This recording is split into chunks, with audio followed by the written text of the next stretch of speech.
Alright, just gonna hop right into it. It's gonna be more for organized COD. You're probably not gonna be able to pull this off in ranked like ever, but you might get an idea of what plays you need to make, I guess, if you're sometimes in situations where you're like, what do I do? Um, but it's gonna be more, I guess, hyper focused kind of on the little things. So after watching enough, I figure I might as well go over the maps individually and show like a baseline way to play them instead of just running over stuff in VODs. And now that the game's been out long enough, I feel confident that I know enough. So for break-off P1, this is going to be Vault. I'm just going to go over Vault Hardpoint here. One of the dynamics of this map also applies to control. Pretty much everything that I'm about to say about P1 also applies to the point on control. Teams spawning where the blue arrows are can chuck their nades and block the fastest point of entry, all of it, for the red arrows here. So you invest 2 nades, and even if you have flak, the other team can't get in as quickly as possible. And there's no trophies because this is a break-off. Control might be a little different depending on the round. So blue team typically has an advantage on getting pretty easy access to the hill. A fairly typical break-off would be 3 go into main on blue side. 1 throws a nade real quick, and the other kind of 2 will chow after the nade throw. Number 2 will peek back, and 1 might drop down. You might bank a stun off this wall in case the other team is going to run through top and drop down quickly. You might want to bank a stun off that wall and then chow. Swing it. And if you would know if they dropped out here, by the way, because it would ping the hill, obviously. So if you haven't seen anything at that point, number 2 will take some space. Number 1 will even jump back up to double pre-aim over him. And 2 will just kind of look towards double door. And the goal could be to hit up. It could also just be to bust down the double door and catch a guy who might have hit outer running in. And if you do bust this door and you don't see anybody, then you know that, okay, none of them hit top side. That's just free info because no one's going to go top and then full flank it. It's just not a thing that happens. So a typical break-off goes like that. The odd man out on blue is just going to be holding cat steps. You don't want to be taking space on cat steps fast, especially considering that your pool's open. 4 is kind of a vulnerable player here because there's so many angles. You can jump up from pool here, you can jump up from pool here. But these are all readable timings. And you need to make a play fast off this break-off if you're the red team, because the other team gets that easy access into middle, whereas your team doesn't. So typical break-off for the red team is going to be 1 guy holds cat steps, AR, a sub is going to hit through pool. 1 guy is going to be holding this cross mid. There's this little gap. You can see if they slide through or just get aggressive and try and take your side out of this top angle. So number 3 watches that cross. AR. And then number 4, sub, will try and go through double. The goal here is right before your teammate breaks double. Number 3, depending on what he's seen, if he sees 1 guy cross, for instance, and he knows that there's going to be somebody behind him watching over him, so that's 2 players you have accounted for, you'll slide out aggressively and clear all these angles. And if you don't see anything on the left side, if they're not on the hill especially, then, and they haven't pinged the hill, they can't be close corner if they haven't pinged the hill. If they're not on the hill, they can't be on any of these points. So they can only kind of be playing 1 angle that's watching this. Once again, if they haven't touched the hill. And if you don't see anything there, then you just go across. As your teammate breaks double door, this gunfight might go down, or he might chow in front of him. 3 slides in behind at a weird timing and mops up. So say this trade war goes 1-1. 2 die, the sub breaks double doors, kills 2. 4 gets traded by 1. 1 gets traded by 3. 3 gets traded by the other 3 here. Then you kind of just have a split trade. Number 2 in this situation, by the time all this has happened, should either have mantle top, gone, chowed it, cleared it, or hit through here, chowed it, cleared it, and you have cat control. So depending on how this gunfight goes, if 4 can kill 2, it's generally going to be a non-contested kill because number one is just holding. Number one is not trying to push up or do any type of aggressive play. So if 4 kills 2, then 1 can't trade. And that kind of opens up some risk-taking opportunities, I guess, where will number 4 win a chow over catwalk while he's weak? If not, then maybe I can hit up and just like get it, jump down into the point, maybe kill number 3 off of it. But that's going to be very readable at this point in the game because these guys are going to have seen each other. So another option is number 2. This is a lot less common. Number 2 can kind of take their time, wait for this situation to kind of kick off, and just go all the way around to main door. And the thing is, you can't really watch this without investing a guy to specifically do it. And it's just too high risk, high reward to invest a guy, say, palm, to try and like counter this potentially, or just in this corner or down here where he can get naded, watching out like his low hit. You can still hit through top. There's no good way to watch it, and if they don't, if there's nobody doing what number 2 is doing and you're hard playing for it, then that's a huge waste of resources for something that wasn't even necessarily a good use of resources to begin with. So just leaving 4 out to dry is kind of just standard and just waiting for things to pop off. At this point, number 2, after all this has happened and number 2's right here, he has the option. These guys have spotted each other. He can go and he can kill number 4. Number 4 is probably not going to expect it. These guys are waiting for the final piece of info because there's only 1 player missing on the entire map.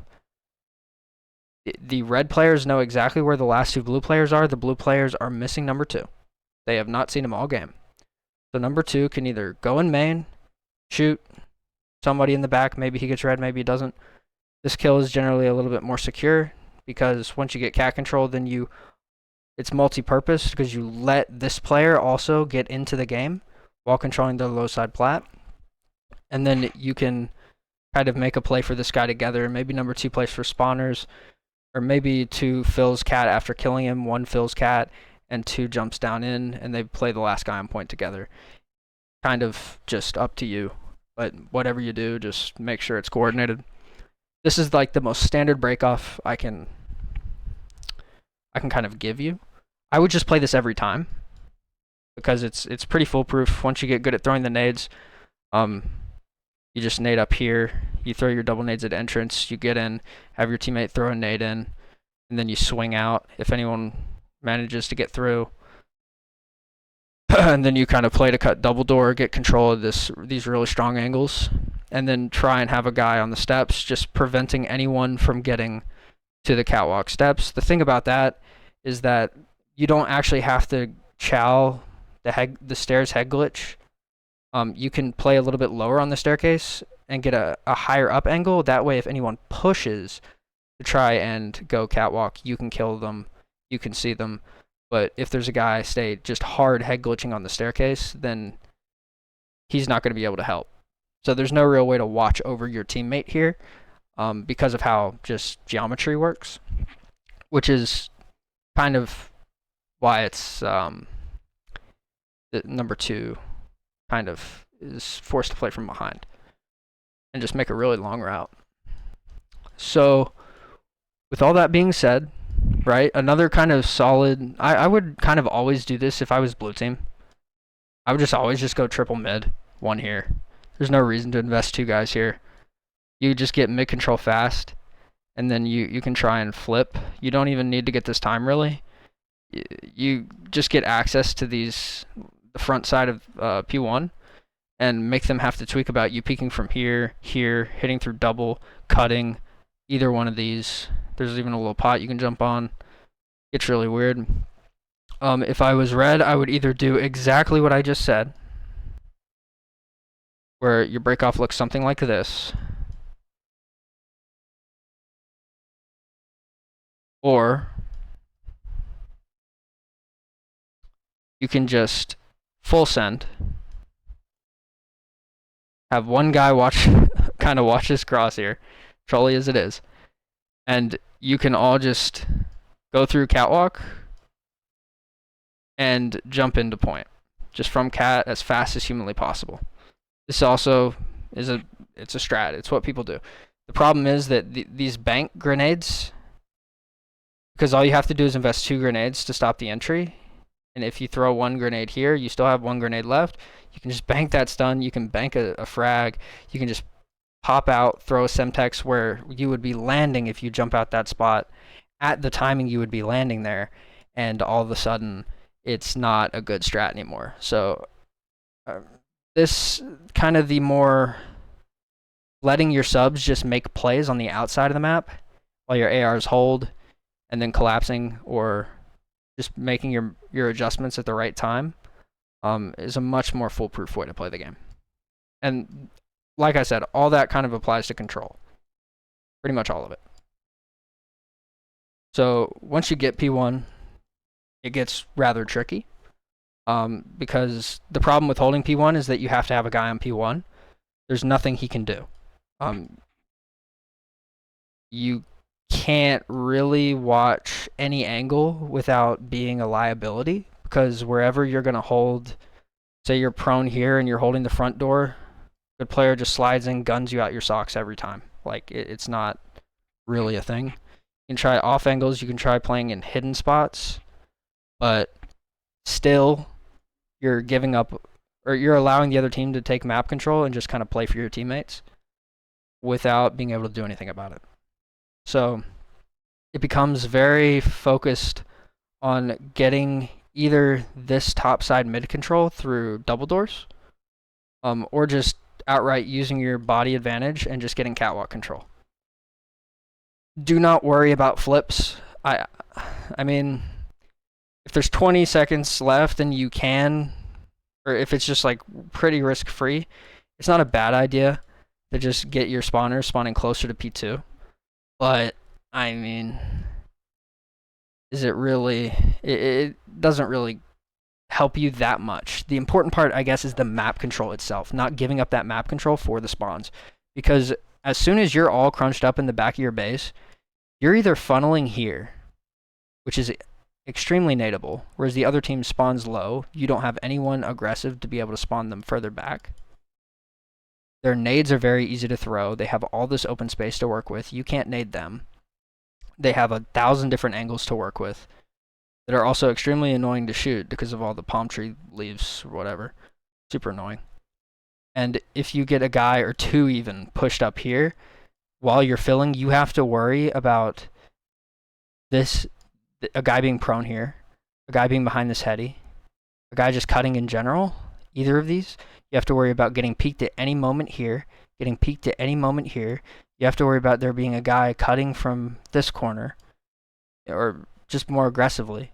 You have to worry about just everything, and it's overwhelming. So typically teams will opt to just fill and try and trade out through bottom, which is also just not advantageous. So it's less about where you're spawning, it's more about the tempo. Flip it on its head. Say the red team here has tempo.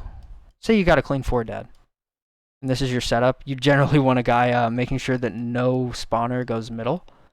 You could also push up top hall and try and spawn them a little further back if you want, but once again, you might accidentally spawn the middle, and that will... I've seen this in the Pro League often.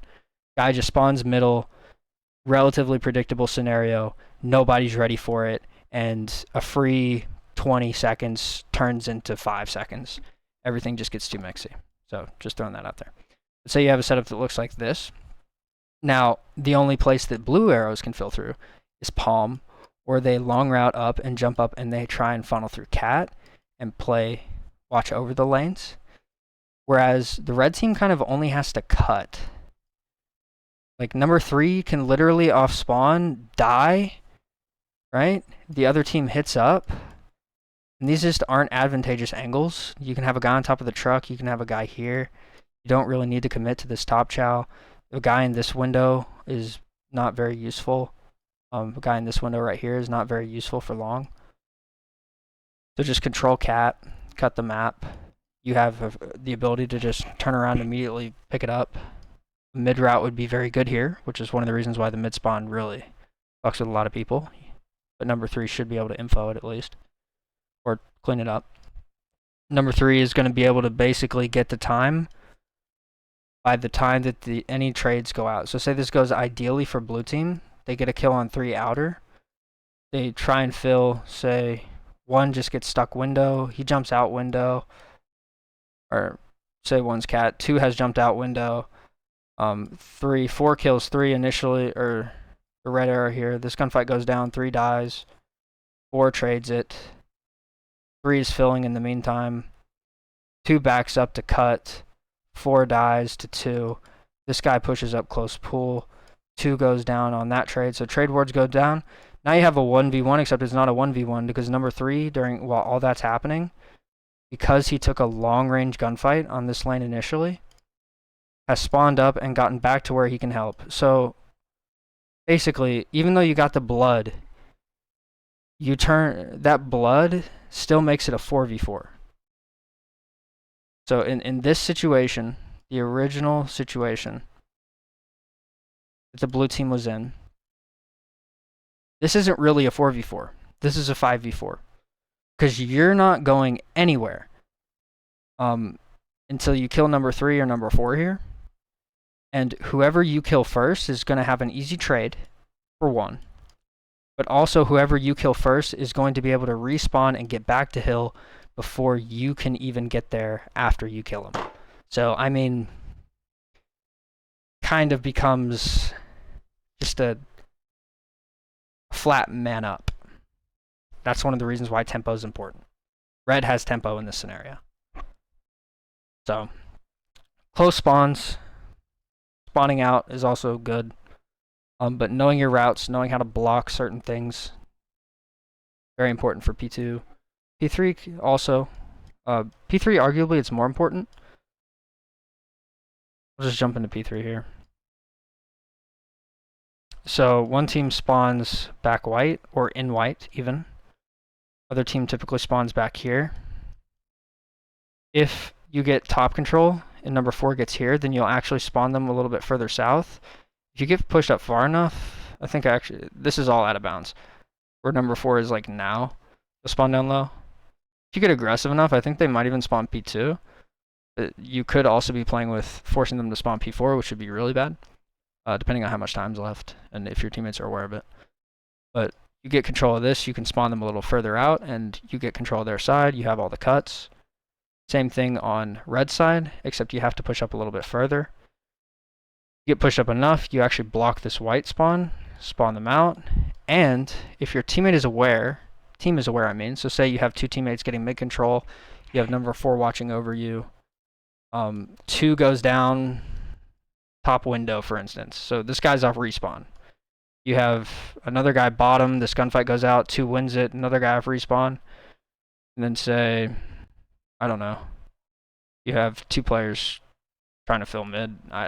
Not like a super realistic situation, but if you're the red team here, your priority number 1 should be jump down off ammo, stop blocking these back spawns so that these guys spawn back here, and then say this trade goes down middle, 3 dies for free. Well, not bad at all, because 1 can turn, maybe you don't get this time, but 3 is going to spawn white, you're going to get top white control, you now have flip for P4, which is more of a money hill. The thing is that P3 can also be a money hill, depending on who controls mid. So basically 2 things to look at on P3. The AR angles, watching over the lane. You can also, if you're an AR, you can get behind. You can jump behind the pillar. You're not completely hidden. You have to either chow right or left. Typically not a spot you can stay alive long at, but just an option. So whoever controls top and whoever controls middle. The reason middle is better is because it's harder to regain control of middle when you have a sub, for instance. Say holding close. So say you don't know that this sub is close, he can peek you at any time, catch you off guard. You have 2 angles, top and bottom. He could be down here prone behind the pillar watching the cut, calming for his teammate. I mean, he could be anywhere. A lot of things to worry about. too many angles to clear effectively, you're just kind of going to have to play off reaction, play off a trade. It's even more the case if you're on blue side here. If blue has someone on point, and then you get a guy in either one of these corners, and it just becomes a 50-50 for whoever's going in. Like, I'm going to slide on this side, and it's like either red probably wins if he guesses right, but it's not guaranteed, whereas he's 100% losing if he guesses the wrong side. And he's 100% losing also if he just doesn't check either. Like, he's not ready for either at all. So holding mid control is better because you can get the time from mid, from angles that you have control over. You can see everything. Number 2 can die from like double door. And also being able to push up and cut this angle is extremely exposed. You have to go on a small pilgrimage just to get behind this pod, or to get, say, prone behind this car and cut it, or prone kind of in the point. I mean, it's not ideal. So these outer lanes are important to hold in order to prevent anyone from cutting your guy off mid. But it's much easier for your ARs to hold that if the other team is the team that has to take that space. The team that has to take that space is going to be the team that isn't holding middle. So in this case, the red team. So mid control is where everything starts. The 2 guys, the ARs on the top lane are just ARs on the top lane up until kind of somebody gets on point from right here, basically. At that point, they're either preventing the other team from cutting, or from being able to cut that, being able to kill the guy off point, or having to push into the other team in order to cut that. That's kind of just the whole dynamic of the hill. Being able to OE and flip the spawn, like I said earlier, super good, because you want them to spawn out for P4. You'd much rather them spawn here, your team be in like a position like this, than, you know, vice versa. So P4 is pretty simple. I think it doesn't take any time to go over, really. Basically, depending on where you have pressure, if you're the blue team in this situation, they're going to kind of spawn towards palm, maybe even close palm, back palm, right here towards middle. Just kind of depends. You typically want 1 guy on point. Some teams will invest 2 guys top, and one of the guys top can basically make it his full-time job to just make sure nobody crosses through up here. So blue up top, top P4, just spot this cross. If you know that nobody's crossed, this is a good thing to do while you have another teammate top, because if anything happens up top, say number 4 gets gunned out of his socks, then you should theoretically have a guy able to watch this cross, but 3 can also get a gunfight really quick and be able to help. Like from any angle, really. He can jump out top window if he has a guy, say, statue, because the guy statue is going to be more vulnerable to this cross anyway. You can jump out, or you can chow from the same angle. Or you can just stay top. If all your teammates are down around you and you're the only guy left and you're top, then odds are you stay up, and if your team spawns close on you, that's super good. Your goal is just to kind of get away the kills, to clear everything out. But if the other team does spawn in the back, then your goal should just be to stay alive as long as possible, be as annoying as possible up top. But regardless, it just kind of depends. If you're not having to guess if someone is potentially in white and getting behind you to block those spawns, then very easy to hold this hill. That's why you'll see a lot of teams commit 2, maybe even 3 players relatively early on to this top side lane, because it's very much a investment to, say, move the second guy from top P4 or playing around P4 to white. Because yes, you can watch the cross from white. You can also get gunned out of your socks pretty easy. Not a hard gunfight to win. You can even jump out this window. You can just slide out behind this Jeep, and if there's a guy holding this angle, he stands no chance, because you get the pop-up animation. Also, while you're sliding, you can probably get info on statue pretty easy. But you just kind of hit up. Your goal is to get in white. Once you're in white, you kind of have to clear.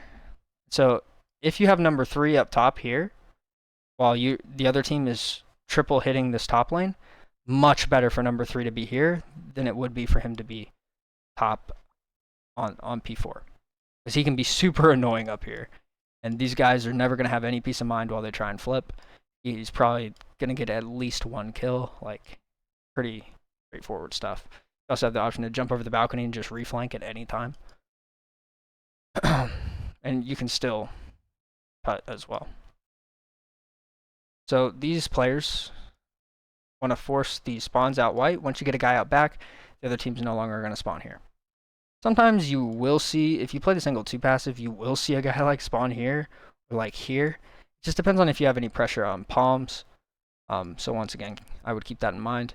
But if this guy is here, then number 1 in this situation, say number 3 is off respawn, all the arrows are kind of exactly what you see now.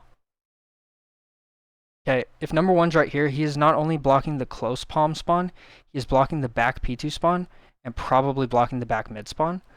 So these players are really gonna want to spawn in the back. If number 1 pushes up, then he's probably gonna open up this spawn or even this spawn.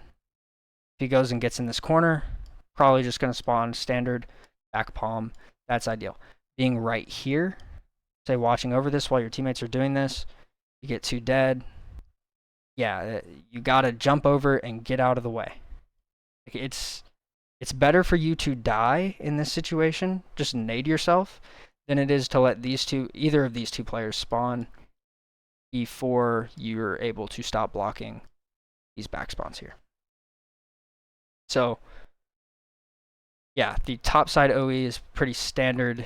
Typically teams that are going to try and break through front palm, they're going to hold a guy here, maybe get a guy low, double pre-aim over, get a guy here to chow top, try and fill through middle maybe, or get somebody out towards lion, check if there's a guy up here potentially.